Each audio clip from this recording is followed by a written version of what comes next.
Good afternoon. The Building Facilities Construction Committee meeting of Wednesday, April 17th, 2024 at 4 p.m. will now come to order. I would like everyone to, we'll go around the table, give your name for the recorder, and starting with Linda Brown. Fred Fontaine. Bob Wormy.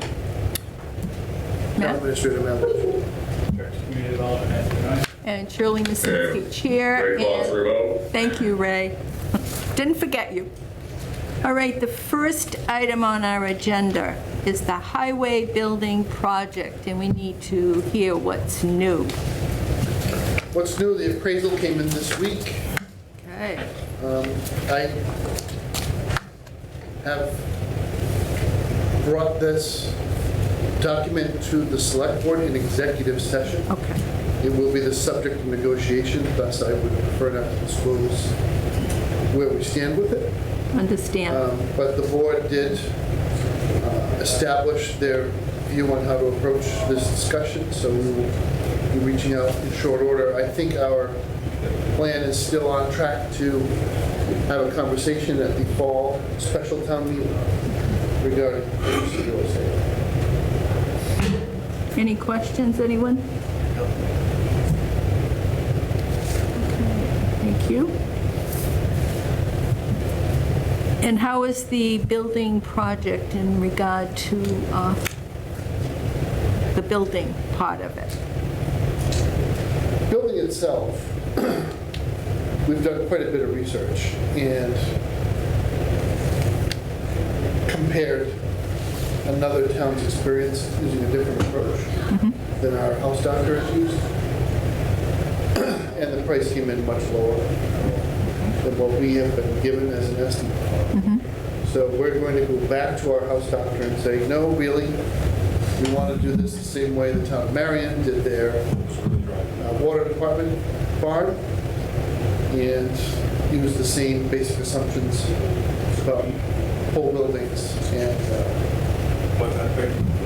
that form of construction, rather than this rather exquisite design model, which it's not even close. I mean, it's so far out of the ballpark on a per square foot basis that we can't in all good conscience go forward with what the house doctors recommended, so we're going to tell them to start with.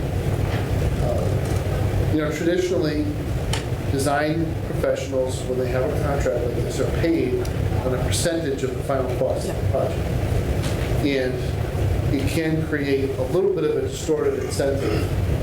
And we thought we were sidestepping that. So being a house doctor means you're going to get quite a bit of work from us. So you don't really need to look at this as a one-off project, make your money and run.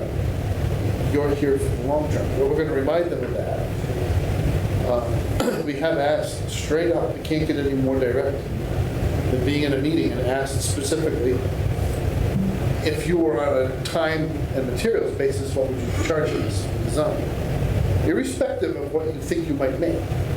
What does it cost with your professional firm's multiple?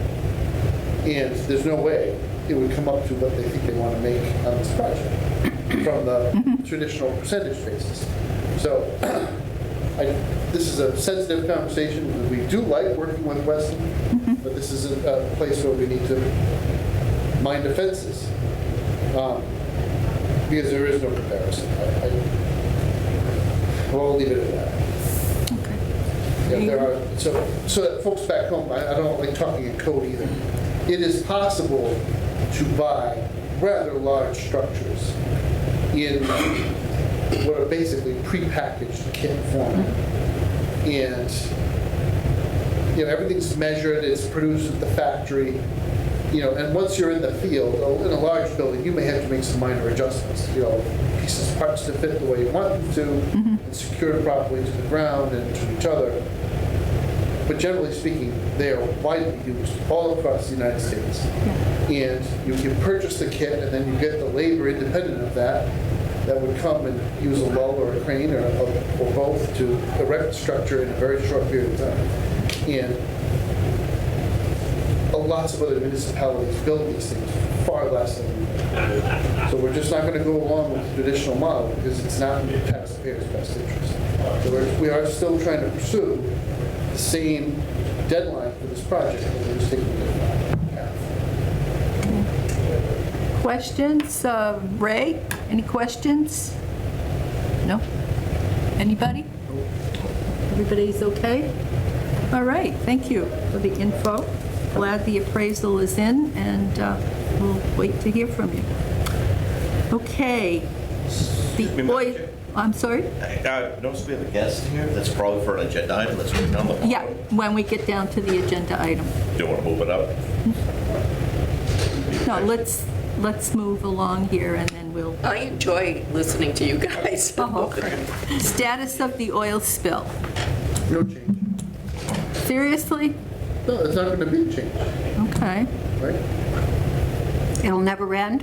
I know you like to say it that way too, right? I feel like there's a zapper in your chair and you get to press it and I have to hop. No, But this that's is- not true. I'm just I think at the concerned. last meeting, Madam Chair, Yes. I think we disclosed that there's no further action required and that testing will continue. And it doesn't happen on a month-to-month basis. It's been 6 months. Okay.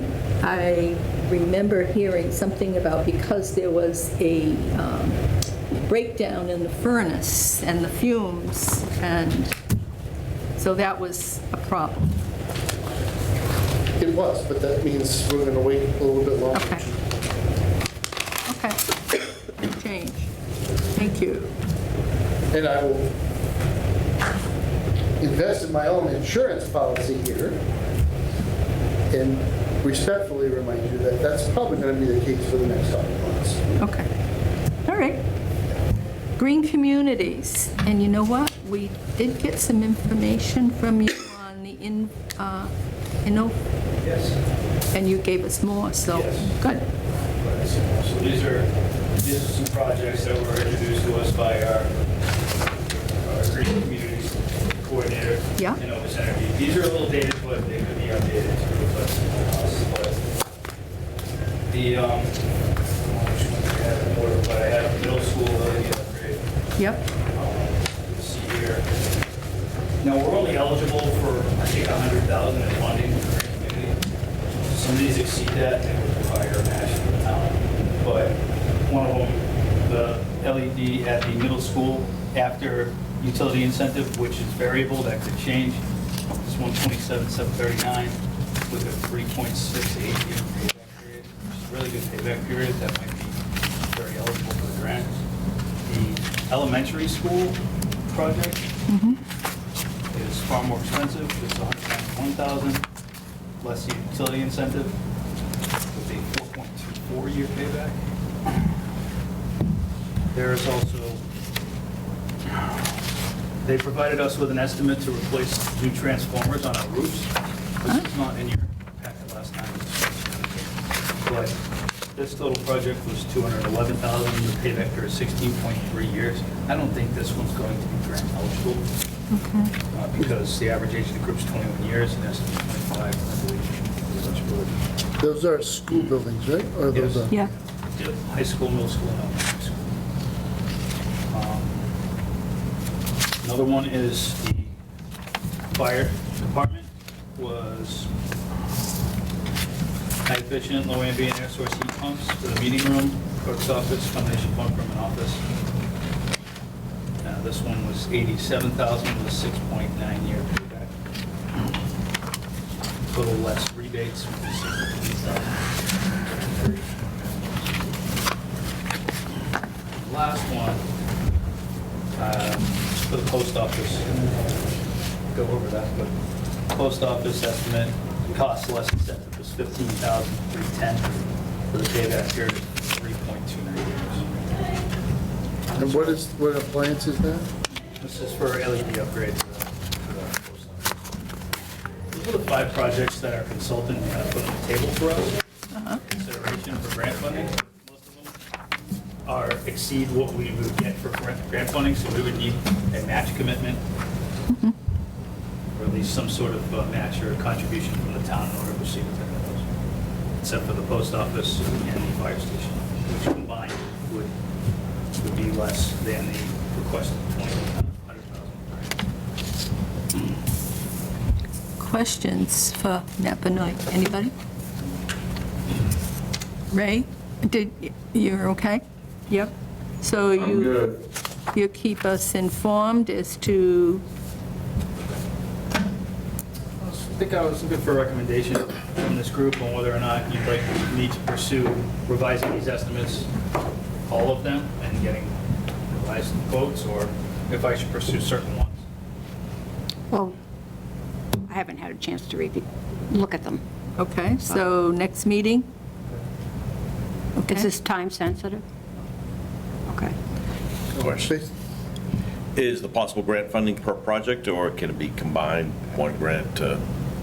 Give me one grant to cover multiple projects. Yeah. Good question. We usually pair an LED project with another project with a less favorable return, so that the project package itself averages out to a payback that's competitive in the grant round. We have, that LED project should go forward because well, the town will own that building in perpetuity. Well, the post office? Yeah. So whether the post office is there or not, we should make the building as efficient as possible, even if we don't directly benefit.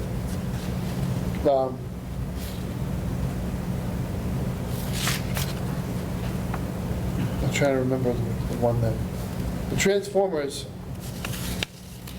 there was, I recall this conversation, there was not going to be any major efficiency gains. That's why the Right. payback is so long. Right. So it's really just a question of their age. Right. And so it's a flag for our capital committee I don't think it would get funding from Green Community. to maintain awareness, though, that we are approaching the end of the useful life of those transformers. And that Right. replacing them all in one fell swoop in 1 year would be very expensive. So that the school committee should, through the capital committee, request funds on a multi-year basis and a phased basis to replace those transformers. But what's the one that was in between those? Oh, the fire station. Yeah, I guess what we'll do is we'll forward that information to the project team working on the fire station, because Yeah. HVAC is what we're doing, okay. right? Yeah. So we'll see if those numbers come in competitive to these.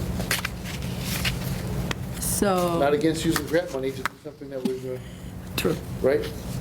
So Matt, you'll make sure that the committee gets that information for the fire station? Good. Any questions, I have no anybody? questions, yeah. Yes, Fred? What would the downside be to, if just waiting until transformer fails and replacing it then? Well, there'd be no power in the building. Yeah. Yeah, it just doesn't seem like there's very much, these LED ones seem like no-brainers because the significant savings, even without any grant money.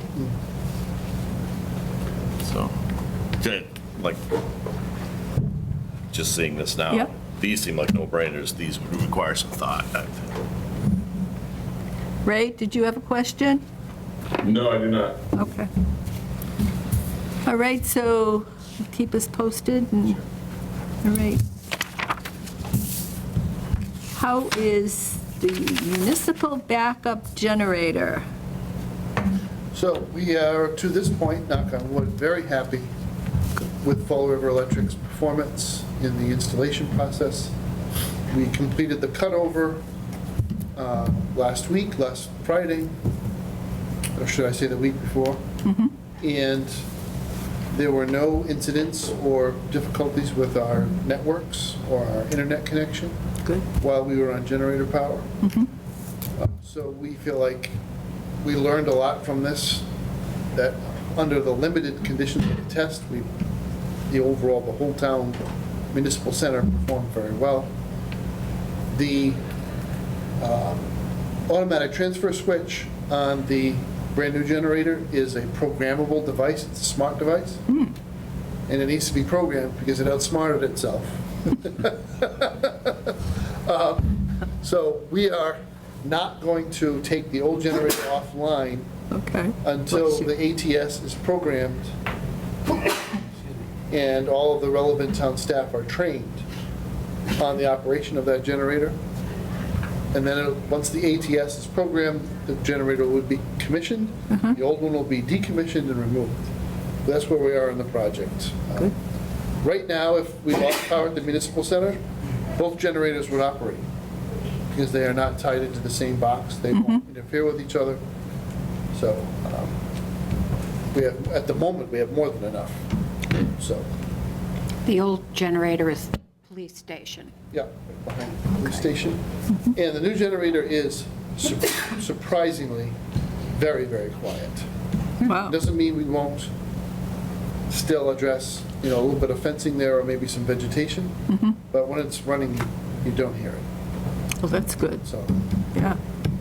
Because that was a concern, yeah. yeah, it's nothing like the old one. The loudest one we have is behind, I believe that's the high school. That thing roars like an ancient army, when they blow on the sheep's horns. But this one, it just, I don't want to say it doesn't make any noise, that's not true, but it's very, very quiet compared Okay, to others. all right. We'll leave that on until it's, Until the ATS is Yeah. done, yeah. any questions, Ray? Nope, I'm good. Okay. Municipal main roof replacement, where are we? So we opened bids, we had a lot of bidders. Good? The apparent low bidder is well below budget. We have given Weston the responsibility to do all the background checks on the apparent low bidder before we award a contract. I'm expecting those results this week, though. So we are on track to have this work done very soon thereafter. We'll be awarding the contract and getting started with it. Okay. Questions, anyone? Okay. Municipal fire alarm, that's still on hold. Depends on the roof, yeah. Yep. Fire station upgrade.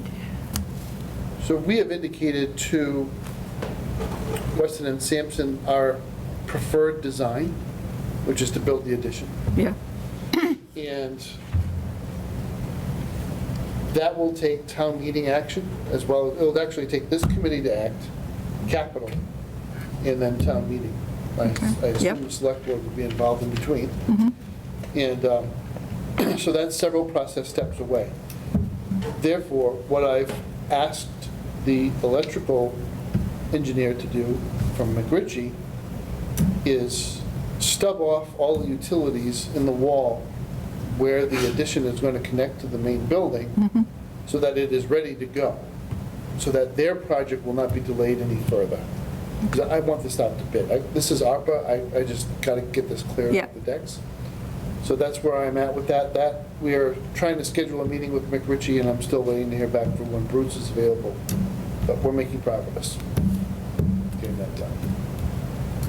Anybody? Questions? Questions? No?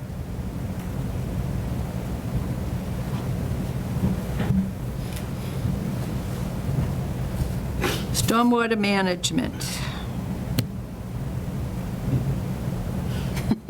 So, Yes.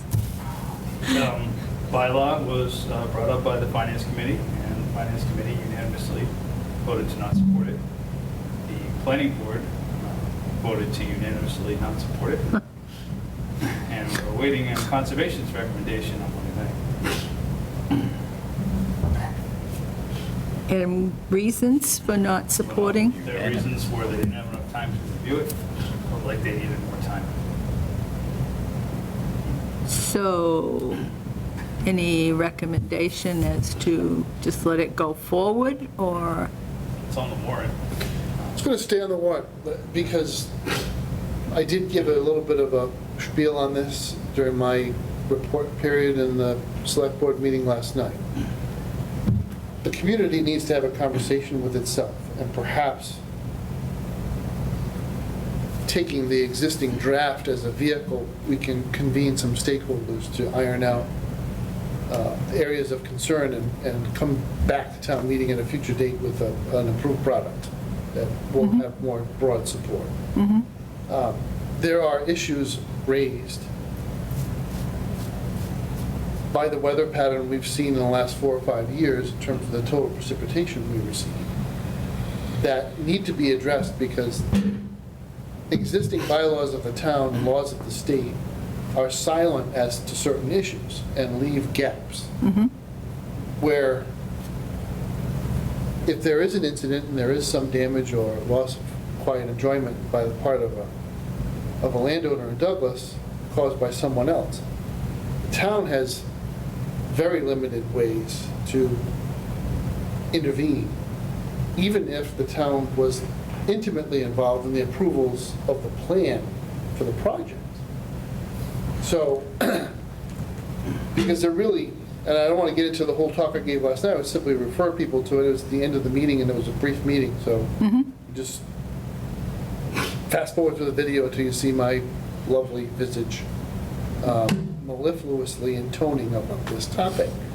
But there are certain circumstances under which, based on the size of a development, if they take all their water and channel it into one pipe or one location and then send it to a neighboring property, that's a really significant issue. And what we're looking for is to prevent that from happening, to require a major developer to handle their stormwater on site and not send it anywhere else. And that's the best way to protect the taxpayer. Because otherwise, what you end up with is that those people who can afford to sue will sue their neighbor. Those who cannot afford to sue will have to put up with the violation of their rights to their property. And typically, in our society, when that happens, government has a stronger role to play in managing the relationship between neighbors, because it really isn't fair. And even in the history of Douglas, they don't have to go back that far. And you know what I'm talking about. You have one landowner who settled with the town for over $100,000 because of a culvert not terribly far away from the solar field, and yet others tolerate, their neighbors dumping water on their property. So it's a very uneven result. That's the question we're trying to resolve as an administration, because we get the constituents who come in and say, why can't you guys do anything about this? So. The planning board was very vocal about the bylaw affecting the Douglas residents and not just the businesses and the applications that come in. He said it's going to affect anyone chopping wood or creating their own firewood on their property and disturbing an acre or more of land in order to do so. That's what they were talking about. The Finance Committee had the same concerns. I think, so the issue, rather than cast it pro or con, let's just identify what the issue is. The issue is what level of disturbance should trigger the coverage of the bylaw. And the feeling from at least the two bodies that have already voted was that that threshold was set too low. Now that's, again, that is a conversation for the community to have amongst yourselves, and a good place to do that is town meeting. Because that's the forum for a conversation to occur and most efficiently. And so, as I said, I think the solution here is going to be, town meeting probably won't approve this bylaw, but we'll still have this draft. We should use the draft as a vehicle to get those parties which have been vocal in this conversation into some meetings to discuss their concerns and figure out if there's a way to draft a bylaw that people would be satisfied. If it gets shut down, is there a grace period that we have to wait to resubmit? No, it's not a zoning amendment, so we don't. That was keep going to be going my back. question. Yeah. It's a complicated issue. Yeah. It affects all the terrain in town differently. Kind of depends where you live, your viewpoint. If you're at the top of the hill, what do you care? Well, it doesn't Right? only, If you're at the bottom of the hill, you care a lot. we always thought we were at the top of the hill. Yeah. Yeah. I did this in a prior life, where the people at the top of the hill didn't want to connect the sewer and couldn't see what the problem was, and all the people at the bottom of the hill said, we'll tell you what the problem is, you. And it was terrible, it was, outrageous, but even then, it was just hard to get people to address those issues and separate themselves from a more philosophical or theoretical approach to regulation. How's that? Am I doing it right? Very delicate. So, Cyrus Vance? Is that Laura Kissinger? So I have a question. So Yes. when this does go down in flames at town meeting, It's stormwater, it's gonna go down with a splash. so were you saying parties involved, ham and hash this out? Would there be a subcommittee of? Yeah, I think we'd be going out to select, well, I would recommend to I'll be precise. I would recommend that the select board put together a committee Okay, and seek interested parties who want to be part of that conversation. so it's not just the people who don't want this? Okay. Well, that wouldn't be a very effective No, but discussion. you never know how stuff goes. Just saying. so just a question on that too, is that, okay, it got voted down before. So then if it gets voted down again, would it be better to maybe pass over it? But then would that restrict bringing it up again? To pass over it, to get it into a committee that would look at it? That's what the planning board voted. After they voted to unanimously not recommend its favorable action at town meeting, they voted unanimously to pass it over so we can continue working. But I think they thought it was a zoning bylaw and it would need. Yeah, they don't want to lose the opportunity to keep Right. it going. Right. It all depends, but put it this way. It is a matter of opinion about how public dialogue occurs. I have my opinion. My opinion is that it is good to have it on the warrant because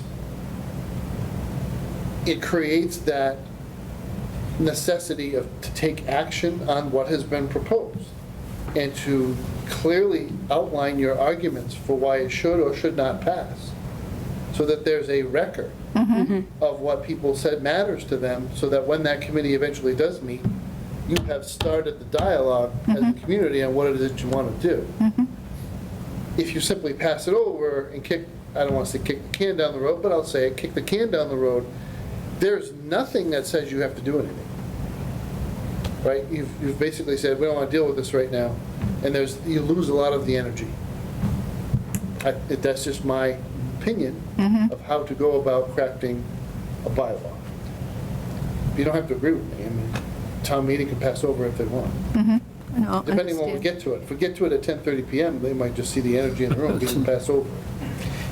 I agree, and I also think it's going to educate other people in town that might not even know this issue exists. Right. They might start paying attention to it. Yeah. So, Somebody might have some great idea out there that doesn't even know the issue exists. So, yeah, so your thought is to vote on it and, yes. okay. Anybody else? Any comments, Ray, or any thoughts? No. Bob?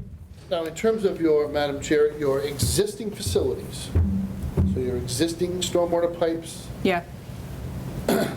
I'll just remind people, the town will enforce the rules that disallow anyone from making a discharge into the town's stormwater system without following regulatory steps. And certainly, if you're trying to drain a very large development into a rather smallish country drainage swale on the side of a rural road that dumps onto properties that have been subject to litigation in the past, it simply isn't going to be allowed. We did not build the stormwater management system in this town to handle other people's problems on the private sector and putting it all into the roadway or to the swales. That's not what they're there for. They're there to drain the roads, not to drain people's developments. Yep. Okay, so goes to the town meeting, and we'll see where it goes. The town of Mendon, I think Linda brought up at one of the meetings. After further investigation, I did notice that I think it only pertained to the downtown area In Mendon. in Mendon, Okay. which is kind of like this area. Yes, yeah. You know, quarter-acre lots and stuff like that, not more of Well, the I think our outskirts. MS4 consultant designed this stormwater bylaw for that. Yes. For the MS4 area, Right. not for the whole town. But constructed as it is, as a general bylaw, it would apply to the entire town. Yeah, So that's why the way it has been written as in the warrant, it would apply to the entire town. Okay. It was written to cover the urbanized area, which was, I think, just kind of the Main Street, downtown area right over here. Right. It's just that. Yeah. Okay. Vacant buildings in town. I do want to mention, to begin with, the Historic Commission. I did get a call, I'm not sure if it was the chairman, Dawn Fontaine, if she's the chairman. You don't know, okay, she's now sorry. the secretary, I think. Okay, well, she let me know. Chair just resigned, so it's not. Yeah. Okay, all right. So she would let me know that the commission, some of the members would like to meet with us at our May meeting to give their input. So I think that's a good idea. Everybody agree? Yeah. Okay. So- Anything new, Matt, two Matts on our vacant buildings? I'll be meeting with the school committee on their meeting of, it's the Wednesday after town meeting. It's the third. No, I'm sorry. 13th, No, May? I'm sorry. It's the first Wednesday in May, might be the 7th. first or the Okay. second. Check. So the May 1st, sorry. May 1st? Meeting with the school committee to discuss transferring some of that backland behind the old grammar school Uh-huh, to make that a more conforming lot. Once we're able to get Gleason Court established as a public way, it would then have Yeah. enough rear setback to be more conforming. So I'm meeting with them to discuss that and try to get their recommendation in order to accomplish that. okay. And you all have maps or whatever, plot plans?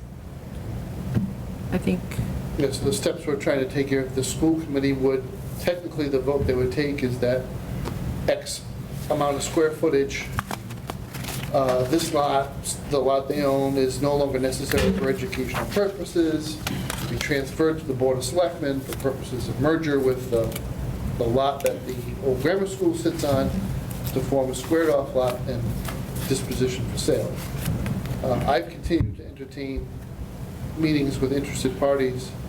So really, for the first time since I've started working here, we actually have very high credibility parties that want to work with us on this building. So, but nobody wants it with the property line where it is right now. So that issue has to resolve for us to get to a saleable condition. okay, so there'll still be discussion going on, and Historic Commission will meet with us for more input, too. Okay, My only other update here is I attempted to get the United States Postal Service to agree to take the other old grammar school, and they flatly denied the opportunity. Something about having 26,000 buildings already not really being exciting about taking on our old one. gotcha. All right, I tried, though. okay, our next, Nothing ventured, nothing gained. absolutely. Good building. So, I have a question about vacant buildings. sure, And you can ask Adam about maybe putting a ladder up on that, the old firehouse? So he's been dutifully filling your potholes. Now that that process should be coming to a close. Okay. He's also been shorthanded in his defense. yes. So we had an unexpected retirement, and we had a planned retirement, so we're a little bit short. Yeah, I completely understand, thank you. Any other questions, comments? We're good? I'm good. All right, library. The last meeting, I believe, the understanding was you were still going to be working with the Board of Trustees and Weston and Sampson regarding Try previous to get them to make an plans. estimate of an estimate. Right. Yeah. And Ellie, feel free to join in. Just, I'm here to be the squeaky wheel.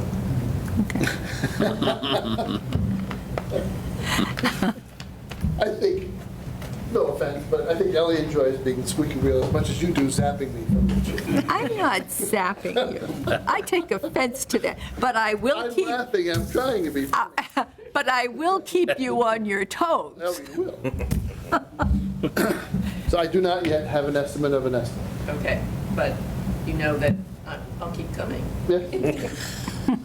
I do. Ellie, I think we've got a bad reputation here, huh?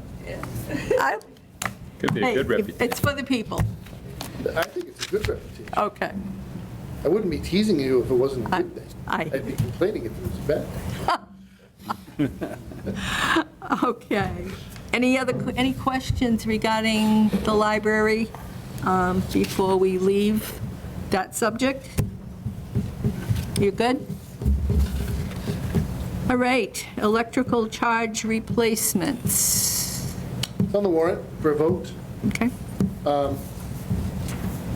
Again, knock on wood, the good news is the one that works is still working. It's like a record, yep, 2 whole months in a row. People do use it, and, you know, I noticed that. We have a pickleball player who comes to town hall regularly to use the gym, parks her car out here and charges while she's playing. They play for a couple hours, so Yeah. it's worth it for her, Douglas resident. okay, And I only notice it because it's the same car as mine, it's a different color. The red Mach-E that comes out charges quite a bit, it's been a Tesla. So, yeah, I got a little bit more question than I expected from the Finance Committee about this. I wasn't fully prepared to answer all their questions. We have not yet put a pricing policy in place on the chargers for a couple of reasons. The first one being, they don't work. Right? So if they don't work just to turn on the silly charger, how in the world is the software going to handle the administration of a pricing policy? It just doesn't seem to me that it makes any sense. But more importantly, it doesn't make any sense to charge people for an unreliable resource. So if you do have an Yeah. EV, you realize that your charger is kind of like your way to, it's your lifeline. So it's what a gas station is to your gas-powered car. They've sprung up everywhere because it was a way to make money and people need to refuel frequently. The charging works differently. It takes a long time. It takes at least a couple hours to get any reasonable charge on any kind of car, except for the superchargers with the Teslas. And if you can't get to that asset or that resource, you are plumb stuck. Yep. Your car is on a flatbed or a tow truck and it's going to your home. yeah. So it's just a slightly different environment. I did not have a good answer, and I've admitted this in more than one place, I'll admit it again. Ms. Gogolinsky asked, you know, what is the payoff, period? So what is the return on investment? I think the first part of my answer I will stand behind, which is this isn't really that kind of investment. So we're not in the private sector. As a public entity, local government invests in lots of things that do not have a return on investment. They are simply a service or an asset that is provided to the people for their use. That's why government exists in the first place. The private sector won't do it. Private sector doesn't have electric vehicle charging stations because it doesn't currently pay money to a private investor to make that happen. But secondly, and probably more importantly, what slipped my mind, and which is important for the record, is that we have a contract Yeah, with the EVIP program when they gave the town the $50,000 was the cap, the $50,000 for the first set of chargers that was out there. The contract says they have to work. They have to be publicly accessible, and they have to appear on GPS and other maps of the area so that people who would use them can find them if they need them. So I don't know if anybody's ever enforced this, but it is at least a legal exposure that if we do not have operating charging stations and we accepted that 50,000, we may have to refund the Commonwealth the 50,000, which is a really embarrassing thing to have to do. And it doesn't make sense. It's 36 to replace the units, it's 50 to stay out of compliance, or at least a risk of 50 to stay out of compliance. I think once we get 4 operating stations, and they prove to be reliable, even over the course of 30 days, we can come to the select board and have a policy. And just to preview, my draft policy would be that Douglas residents should pay the Douglas rate with no additional charge. Yeah. It's just that, it's a taxpayer asset, it's here, you've already paid your taxes, and there's no cost, right? Because you are paying for the electricity. If you're out of town, there's a structure, like Medway uses this structure, because I've charged there and I'm an out-of-towner. It knows that when I put my credit card information in through the app on my phone, it knows that I'm not a resident of Medway. Yeah. It charges me $1 to plug the thing in, just to plug it in, it's $1. And then I pay a commercial rate on the electricity. If that's the difference between getting home and not getting home, you gladly pay it. Yeah. There won't be a short return on investment on that basis in a town like Douglas, where here we are, not really in the middle of town, but not exactly on the border either. Most of the people who might utilize this are people here at Town Hall, or people who live nearby in the nearby neighborhoods, or have a ride to get here from another place in Douglas. I don't expect a cavalcade of people from Burrowville running up here to use our chargers. It just doesn't make sense. Yeah. Not really worried about that. The other thing that the asset does provide is the opportunity for some of our inspectors who may be driving town vehicles that are already owned by the town, the next generation of vehicle would be a plug-in vehicles, because we have the chargers. So in my hometown of Westport, when you drive by Town Hall at night, most of the chargers are occupied with town vehicles. So the inspectors drive around. Slightly bigger town, but not as busy as this one. So that is the future, that is the wave of the future, and Yep. agree with it or not, the powers that be are pushing us in this direction, so we need to adapt and be ready to accommodate what the marketplace drives. Questions, anyone? We're good? Good. Okay. So we have the ARPA funding and qualification discussion. Anything in regard to that? Where ARPA funding's been implicated, I've flagged it already. The one ARPA project that is significant, that I haven't talked about yet, is the proposed installation of new replacement water pipe up Depot Street. And I think there's an ongoing conversation with the commissioners, and I have a lot of balls in the air, so I haven't followed their conversation to the nines. I get my update from the systems manager, but it is the goal to loop this service, and we may have to run across a piece of property over at the SNET to marry up with Maple Street and truly loop the service. I will say that the engineering is underway. So Stantec is doing the engineering here on Depot Street. You've probably seen them out Yep. with their surveying tools. Last week, you probably saw them going up and down Depot Street and Maple Street, not Maple, Martin, doing some borings. Just the vibration from the boring machine caused quite a bit of iron to show up here in the faucets at Town Hall. I'm sure it did on people's homes as well. I think that's a pretty good indication. The vibration was also the necessity to turn some valves and reverse flow a little bit. Yeah. But it doesn't take much. Yeah. And we get a lot of sediment. The pipes are very, very old under Depot Street. Yep. And as much as it pains me to dig up Depot, because I think it's actually in really good shape for a road of its age, it just has to be done. Because we do have quite a few customers behind Depot Street that are connected to the water service.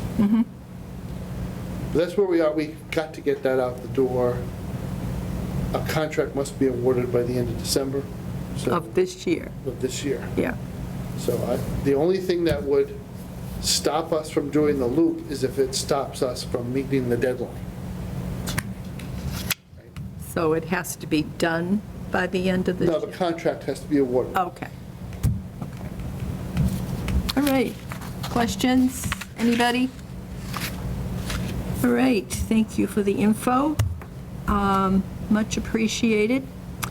We have minutes of February 21, 2024. Hopefully you've all had a chance to read. Any problems, any corrections?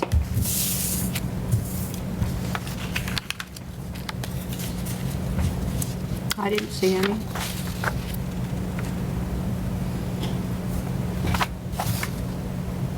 There was only one, just to affect the reading of it as it turned the page. Gleason Court was approved as a town road, which only goes to a certain what?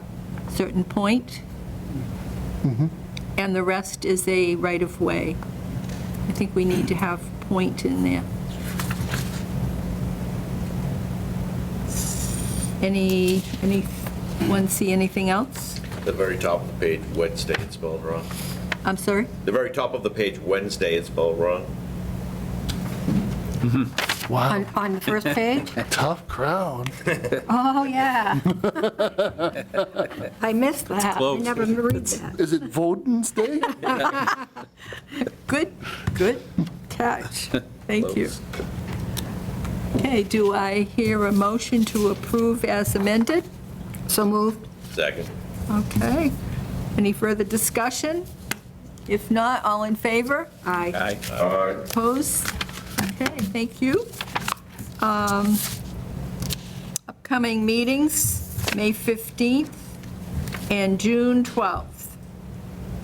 Any other topics within the last 48 hours that you want to discuss? If not, I await a motion to adjourn. I make a motion to adjourn at 4:48. Motion made. Second. Thank you, Ray. Seconded by Ray. All in favor? Aye. Opposed? So voted. Thank you, everyone.